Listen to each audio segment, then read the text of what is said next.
Perkenalkan, nama saya Rofida Valentina Simarmata, nomor urut 39 dari kelas 2 IPA 2. Pada video kali ini, saya akan menjelaskan bagaimana menentukan jumlah isomer dari C8H12 atau oktana. Langkah pertama, kita tuliskan rantai terpanjangnya dalam bentuk normal, yaitu C sebanyak 8, sehingga penamaannya menjadi normal oktana. Untuk menentukan isomer berikutnya, kita akan mengurangi rantai-rantainya satu persatu. Sehingga nomor 2, kita membuat rantai terpanjangnya menjadi 7. Satunya lagi kita membuat menjadi cabang. Lalu penamaannya menjadi 2-metil heptana. Yang ketiga, rantai terpanjangnya tetap sebanyak 7, namun cabangnya menjadi di nomor 3, sehingga penamaannya menjadi 3-metil heptana. Yang keempat, rantai terpanjangnya tetap 7, namun cabangnya dipindahkan ke nomor 4, sehingga penamaannya menjadi 4-metil heptana. Untuk menentukan isomer berikutnya, kita tetap yang berikutnya, rantainya tetap sebanyak 7, rantai terpanjangnya tetap sebanyak 7. Lalu kita coba cabangnya berada di sini.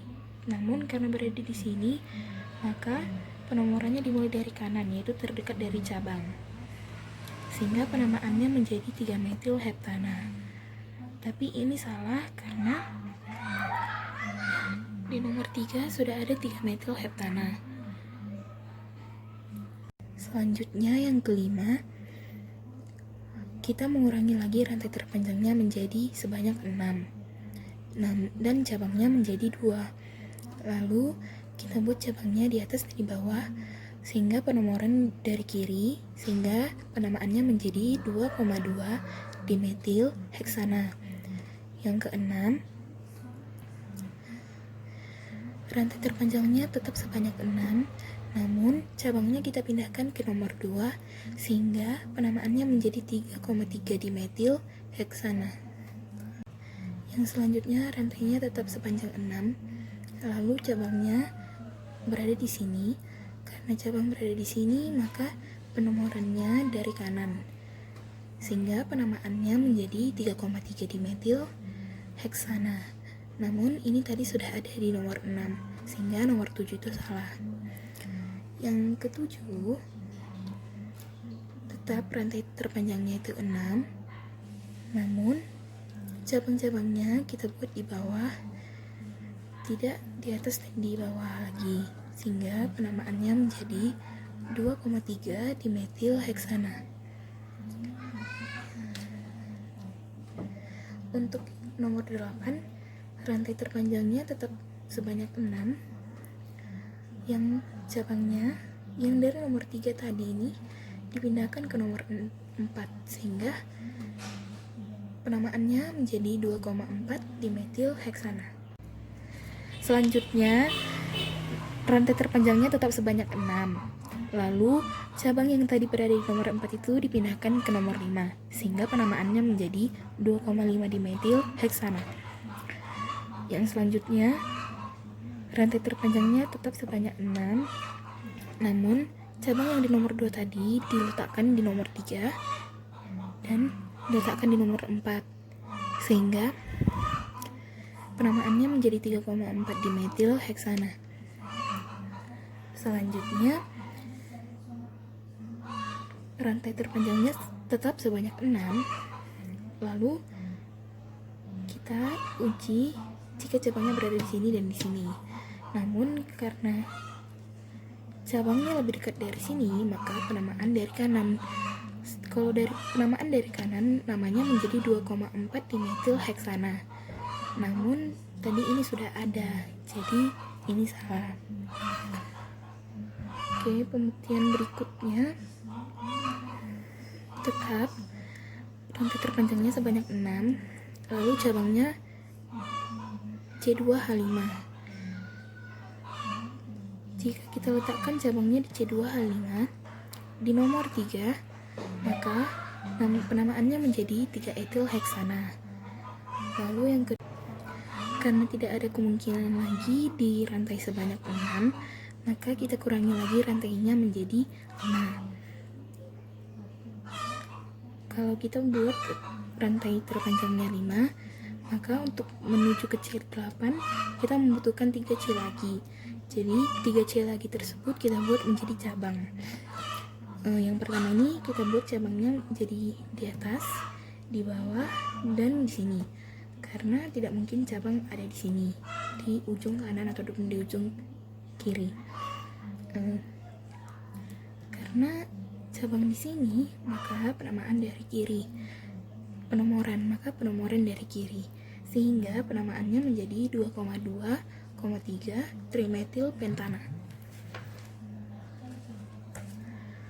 Yang selanjutnya, jumlah rantainya tetap sebanyak 5, namun cabangnya dipindahkan dari yang tadi nomor 3 ke nomor 4, sehingga penamaannya menjadi 2,2,4 trimetil pentana. Untuk yang berikutnya, jumlah rantai terpanjangnya tetap sebanyak 5, namun cabangnya yang tadi di nomor 3 dipindahkan ke nomor 4, sehingga penamaannya menjadi 2,2,4 trimetil pentana. Yang ke-14, jumlah rantai terpanjangnya tetap sebanyak 5, namun cabang yang atas dan di bawah tadi nomor 2 dipindahkan ke nomor 3, sehingga penamaannya 2,3,3 trimetil pentana karena penomorannya dari kanan. Lalu yang berikutnya, jumlah rantai terpanjang tetap sebanyak 5, lalu cabang-cabangnya kita urutkan menjadi seperti ini, sehingga penamaannya menjadi 2,3,4 trimetil pentana. Kalaupun kita membuat penamaan dari kanan, hasilnya tetap sama. Lalu yang berikutnya, karena tidak ada lagi kemungkinan di rantai terpanjang sebanyak 5 atau pentana, sehingga kita mengurangi rantai terpanjangnya menjadi C-nya sebanyak 4. Lalu kita buat cabang-cabangnya di atas dan di bawah masing-masing, karena tidak mungkin di ujung kanan ataupun di ujung kiri, maka kita membuat di tengah, sehingga karena C-nya sudah 4, kita perlu 4 C lagi, sehingga cabangnya ada 4. Lalu kita lengkapi tangan-tangannya, ini menjadi CH3, ini tidak ada, ini menjadi CH3 juga, sehingga penamaan menjadi 2,2,3,3 tetrametil butana. Kalaupun kita buat penomoran dari kanan, hasilnya akan sama saja. Yang berikutnya, saya akan mencoba untuk memasukkan cabang C2H5. Di sini saya membuat cabangnya sebanyak, rantai terpanjangnya sebanyak 5. Saya buat cabang CH3 di sini dan C2H5 di sini, sehingga karena ini ada 5, di sini 2 tambah 1 8, jadi C8 gitu. Nah, ini kalau kita buat C2H5 di sini, maka dia ikut menjadi bagian dari rantai. Jadi ini salah. Yang berikutnya, saya mencoba C2H5-nya itu di bagian nomor 3, di penomoran nomor 3 dari kiri, sehingga dia penamaannya menjadi 3 etil 2 metil pentana. Yang selanjutnya, yang ke-18, saya membuat rantai terpanjangnya tetap sebanyak 5, namun CH3 yang tadi di nomor 2 di sini menjadi di nomor 3 atau di tengah. Nah, kalau penomorannya itu, kalau gambarnya kayak gini, penomoran dari kanan maupun dari kiri itu sama saja. Hasilnya tetap menjadi, penamaannya menjadi 3 etil 3 metil pentana.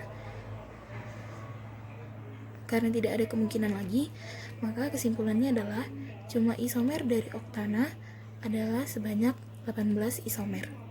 Sekian dan terima kasih.